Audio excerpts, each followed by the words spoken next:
When we think of a fault line, we usually picture like a physical crack in the earth. Yeah, exactly. Something you can literally see. Right. It's a geographical reality. You see it, you map it, and you definitely try not to build your house directly on top of it. Definitely not. But what if the fault line is entirely invisible? Like, what if it runs right through your laptop or your smartphone or, the software you use to run your business? Well, that's the thing. It is a threat that most people have absolutely no idea they are tethered to. Right. And today, we are taking a deep dive into an invisible geopolitical fault line. We're going to map this surprisingly direct thread connecting a sudden policy decision in Washington to massive semiconductor factory investments in Europe. And then all the way down to the everyday AI software running small businesses around the world. Yeah, it's wild. And the stack of sources we have today really illustrates how interconnected this all is. It really does. I mean, we are pulling from official European Commission state aid approvals, technical announcements from a multi-million-euro silicon photonics consortium. Which is fascinating. Right. And also a geopolitical strategy briefing from Grey Reserve, and even some surprisingly detailed due diligence posted by retail investors on Reddit. It is quite the stack of sources. Okay. And for you listening right now, you might think, international export controls on microchips and artificial intelligence don't affect you. Yeah, you might think it's just a Washington or Brussels problem. Exactly. But if you use like an AI-powered calendar or a smart customer relationship manager or automated marketing software, your digital infrastructure is sitting right on that invisible fault line. Okay, let's unpack this. Before we can talk about the new hardware being built in Europe, we have to look at the software event that, well, essentially panicked the globe. Yeah, because the hardware response just doesn't make sense without understanding the software catalyst that triggered it. Right. So in June 2025, the White House suddenly reclassified two of Anthropic's frontier AI models, specifically the Fable and Mythos models, as controlled exports. Wow. Just like out of nowhere. Literally overnight. They were legally barred from being deployed outside the U.S. without special federal licensing. And the critical detail here is that this wasn't a technological downgrade. Right, like the models didn't break or just suddenly become obsolete. Exactly. It was an overnight legal shutdown for international buyers, many of whom were right in the middle of their procurement cycles. I mean, I want to make sure we define some of these terms for everyone, too. When we say a foundation model, we're talking about the core brain of an AI system, right? The underlying technology that developers then build their specific apps on top of. Yeah, that's a perfect way to put it. It's the brain. And developers usually access that brain through an API, which is essentially a digital extension cord plugging their app into the AI provider's servers. And that digital extension cord is exactly where the vulnerability lies. I mean, normally when a vendor decides to phase out or deprecate a software model, they usually give their clients like 6 months of warning. Right, a clear migration path to a new version. Exactly. And export control is completely different. It is an administrative reclassification. There's no vendor-controlled migration path. The digital extension cord just gets unplugged without warning. It's like signing a long-term lease on a state-of-the-art commercial kitchen. You hire the staff, you print the menus, you open for business, and then overnight, the city changes the zoning laws so you legally cannot turn on the ovens. The ovens still work perfectly fine, but you're out of business anyway. What's fascinating here is how quickly the economic incentives shifted once companies realized they didn't actually control their own ovens. Yeah. Suddenly, sovereign AI, which, had mostly been a political buzzword for think tanks, turned into a boardroom panic. The sources show an immediate massive surge of interest in non-U.S. labs. Oh, I bet. Where were they going? Companies flocked toward alternatives like Mistral AI in Paris and the UAE's Falcon models. In India, they rapidly accelerated the foundation model track of their India AI mission within 30 days of the Anthropic announcement. 30 days. They realized they needed a backup plan. Fast. They realized it was an existential risk. I mean, think about highly regulated industries. Like healthcare or finance. Exactly. Say, a European healthcare system or an Indian fintech platform. Relying on American AI infrastructure suddenly became a glaring single point of failure for them. It went from being a technological preference to a literal fiduciary obligation to model for export control risk. Wow. You simply cannot build critical national infrastructure or even, a regional hospital's patient routing system on an API that might be legally severed by a foreign government overnight. No, you can't. But If a nation suddenly realizes it needs sovereign AI software-like models they actually own and control, they hit a secondary wall almost immediately, right? Oh, yeah, the hardware wall. Right, because you can't run a massive homegrown European AI model on local servers if you can't get your hands on the actual microchips. Exactly. And that brings us directly to the European Chips Act and this massive push to build a physical hardware moat. Yeah, the software panic rapidly accelerated the hardware reality. We see this materialized in a recent European Commission approval of 623 million euros in German state aid. Well, that's a lot of money. It is. It's to build 2 first-of-a-kind chip factories. And, just to be completely clear for you listening, we are maintaining strict political neutrality here. We aren't here to debate whether Washington's national security export controls are right or wrong, nor are we here to judge the economic merits of the EU's industrial subsidies. Right. We are simply mapping the factual policy actions and how the market is reacting to them. And the market reaction is playing out in these major capital expenditures. So that 623 million euro state aid is split into 2 projects. The larger chunk, 495 million euros, goes to Global Foundries in Dresden. Okay, Dresden. Yeah, to build out 300 millimeter wafer capacity, specifically adapted for dual-use aerospace, defense, and critical infrastructure markets. Makes sense. And then the remaining 128 million euros goes to XFAB in Erfurt. They are building a new open foundry that combines innovative packaging with MEMS technology, which stands for micro-electromechanical systems. Right, okay. Specifically targeting the automotive, AI, and medical sectors. Wait, we constantly hear about tech giants spending tens of billions on AI data centers. Isn't 623 million kind of small potatoes in the grand scheme of things? Well, if we connect this to the bigger picture, it's not about raw volume or trying to outspend a tech giant. It's about establishing strategic, first-of-a-kind capabilities locally. Okay, so a different goal entirely. Exactly. The key word in the European Commission's approval is that both of these will be open EU foundries. An open foundry is vital because it provides manufacturing services to fabless chip companies, startups, and, small to medium enterprises. So it's about access for the little guy. Exactly that. A European medical device startup designing a revolutionary new health sensor cannot afford to buy out TSMC's entire manufacturing capacity in Taiwan. Right. They'd just be laughed out of the room. Yeah. They need a foundry that will work with them on specialized, highly complex chips at much lower volumes. This funding bridges a specific gap to ensure that when European innovators design next-generation sovereign tech, they actually have a local factory capable of building it. That makes a lot of sense. Now, I want to circle back to something you mentioned a moment ago, MEMS. Oh, yeah, microelectromechanical systems. Yes.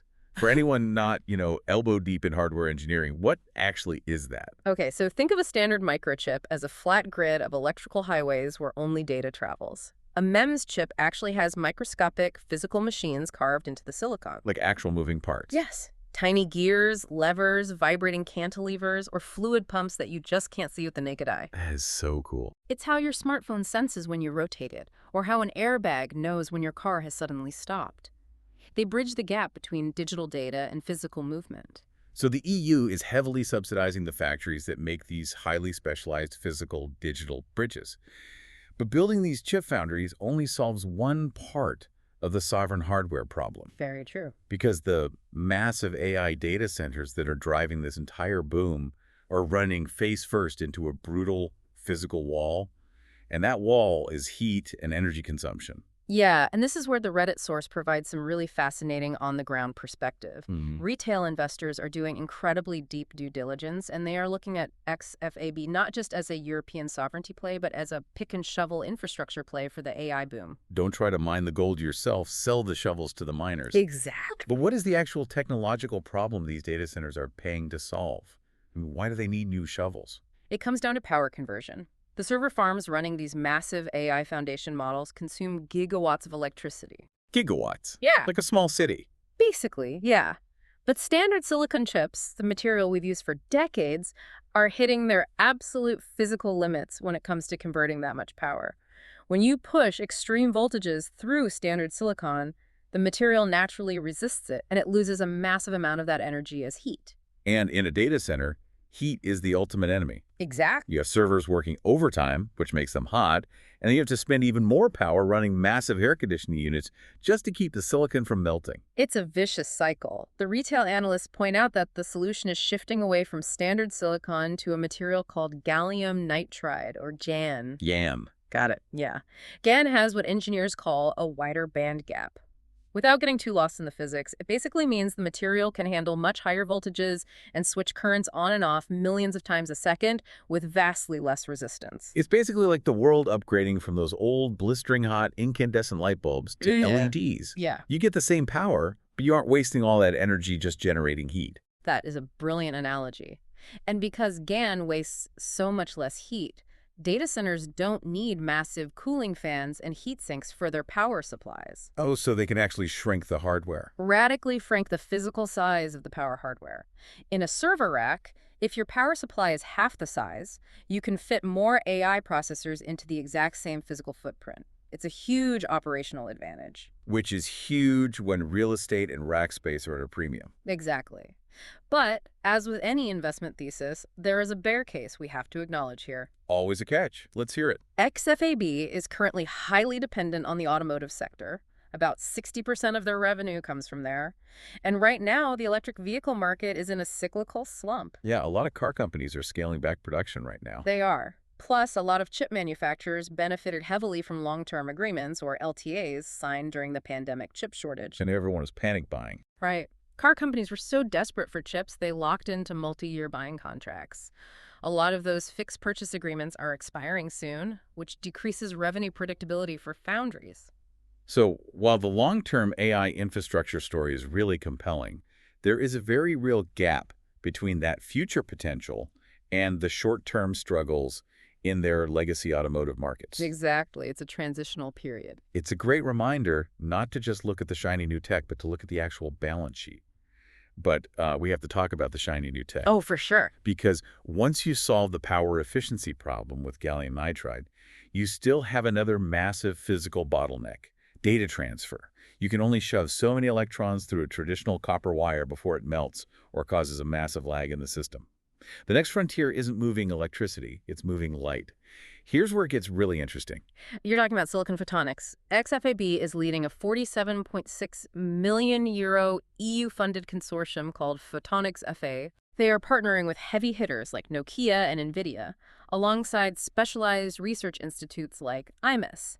Their entire goal is to industrialize European silicon photonics. To literally move data using photons like actual light instead of electrons. The core concept is that light travels faster, generates zero heat, and can carry vastly more information simultaneously than an electrical current. Which sounds like magic. It does, but engineering that on a microscopic scale is brutally difficult. I can imagine. The consortium is specifically working on integrating a material called thin-film lithium niobate onto 200-millimeter silicon wafers. Okay, thin-film lithium niobate. That sounds like something out of a sci-fi novel. What does that actually do? Think of lithium niobate as an ultra-fast microscopic prism. Silicon is great at routing light, but it's terrible at manipulating it. Okay. Lithium niobate allows engineers to bend, modulate, and encode data onto a beam of light at speeds that standard silicon simply cannot handle. It acts as an incredibly fast optical switch, turning the laser pulses on and off to encode the zeros and ones of digital data. The applications for this just blew my mind when I was reading through the sources. They were talking about quantum computing and advanced telecom, but the one that stood out the most was Arabel's digital olfaction sensors. The digital smell sensors. Yes, a digital sensor that can literally smell. How does a microchip use light to smell? It's a brilliant application of photonics. So every gas molecule has a unique chemical signature. Light. In a photonic sensor, they pass a tiny targeted laser beam through a channel. When gas molecules, say, the compounds that make up the smell of rotting food or like a dangerous gas leak, when they pass over the chip, the light interacts with them. The light touches the gas. Essentially, yes. Different molecules absorb very specific microscopic wavelength of that light. The sensor reads the light coming out the other side, sees which exact wavelengths were absorbed, and basically reads it like a barcode to identify the scent. And it does all of this on a chip the size of your fingernail. That is incredible. But why does Europe need a 47 million euro consortium just to build this? Well, because Europe has historically had excellent world-leading research in photonics at the academic level, but they lacked the mass manufacturing capability to build these things at an industrial scale. Oh, I see. So the science was stuck in the lab. Exactly.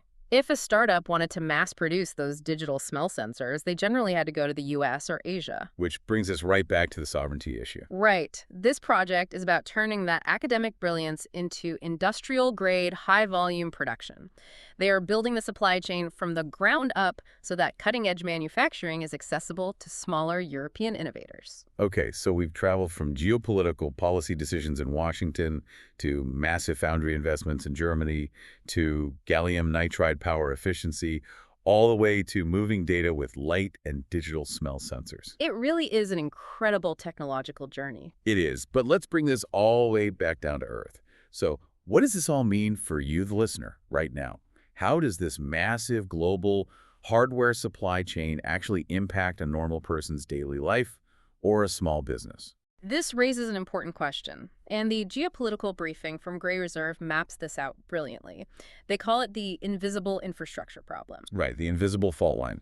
Let's say you run a local landscaping company or, maybe a dental practice off FM 1488 in Texas. Just a totally normal local business. Yeah, and you recently adopted an AI-powered CRM, customer relationship management software, to automate your email follow-ups, summarize your calls, and handle scheduling. A very normal, smart business move. It saves time, it saves money. Software as a service, or SaaS, is incredibly convenient. But as a business owner, you likely have absolutely no idea what underlying foundation model that SaaS vendor is running on. No, of course not. You just know the interface works. But if your vendor relies entirely on an American model and suddenly that model gets reclassified for export or deprecated due to market shifts caused by these global pressures, your local business software breaks. But it breaks without warning. Without warning. The invisible fault line snaps. You didn't do anything wrong. Your software vendor didn't even necessarily do anything wrong, but your automated dispatch is suddenly offline because of a policy decision made 1,000 miles away. Yeah. And Gray Reserve offers very practical solutions for businesses navigating this. First, you have to ask your vendors about their model dependency. Are they locked into one provider via a single API? Or do they have a backup? Exactly. Do they have a multi-model architecture where they can instantly swap in a European or open source model if their primary US model goes down? You have to ask these uncomfortable infrastructure questions before you sign an annual contract. You have to know who makes the oven you're renting. Exactly. Second is contractual continuity. Can you exit the contract and get a prorated refund if the core AI features simply disappear? Also very smart. And third, which I think is the most vital, is operational reversibility. AI should augment a human process, not entirely replace it. Ah, so you can go back to manual if you have to. Right. If the AI goes offline, your business should still be able to function, just perhaps a bit slower. You cannot treat AI as a permanent, stable utility like water or electricity just yet. The geopolitical ground underneath it is simply too active. It really reframes how you look at the software subscriptions hitting your credit card every month. It should. So just to recap this incredible journey, we started with the Anthropic export controls, which triggered a global realization that sovereign AI isn't just a luxury, it's a necessity. And that software panic led directly to the EU aggressively funding their own physical hardware moat, investing hundreds of millions into open foundries like Global Foundries and XFAB. Right, and we explored how those foundries are tackling the physical limits of AI through gallium nitride power chips and sci-fi silicon photonics. And finally, we brought it back to the hidden risks sitting inside the everyday software tools we all rely on. It's a powerful reminder that in the modern economy, everyday software and global geopolitics are inextricably linked. They really are. Yeah. And that leads me to one final, slightly provocative thought for you to mull over. If this software market truly splits along geopolitical lines, like if we end up with American models dominating one sphere and sovereign European, Indian, and Middle Eastern models dominating their own separate spheres, Yeah. what happens when those distinct digital ecosystems have to interact? Yeah, that's the big unknown. If your business's American AI assistant tries to negotiate a supply contract or schedule a complex meeting with a vendor's sovereign European AI assistant, will they even speak the same digital language? Right. Or are we heading toward a sort of digital cold war of everyday software incompatibility where the tools just refuse to integrate across borders? It is a very real possibility, and one that isn't currently priced into anyone's long-term business strategy. Thank you for joining us on this deep dive. The next time you open your calendar or fire up your CRM, take a moment to look past the user interface. Think about the global supply chain, the silicon photonics, and the geopolitical fault lines running silently beneath your screen. Make sure your house isn't built right on the crack. We'll catch you on the next deep dive.